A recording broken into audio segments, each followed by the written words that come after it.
I'll tell you what you should invest in. What? Your community. Ah, community investment. Yeah. The most important thing we can do right now is not plant plants. It's not catch our own water.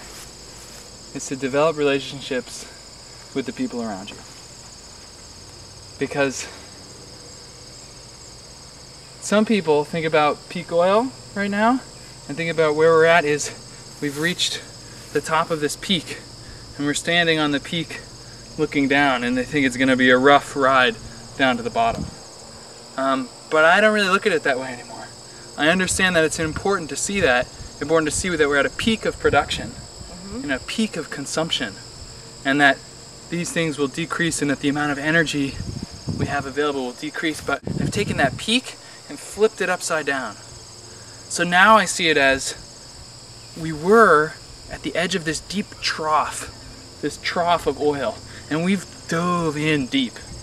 And for the last bunch of time we've been swimming and swimming down in this thick oil, and now we're down at the bottom. And at the bottom it's just, all that's left is this tar sands, and it's really mucky and it's really a mess down here. But then all of a sudden we look up, and we see up on the other side of that peak, there's a light at the top. And that light is the way that we used to live not that long ago. All we need now to do is to swim up out of this oil, out of this trough, to this place where we are living a lower energy, lower carbon, more harmonious, ecologically regenerative future. And to do that, we can't do it alone. I can't do it alone. Especially, at the beginning when I first found out about peak oil, I was freaked out. I just felt it. I hung out with that energy. That fear inside of myself, the pain that it brought up. And through time and through processing it and working with it, I was able to step through it. That's the thing that is really important to people who are looking for information about peak oil, who feel kind of devastated by this information.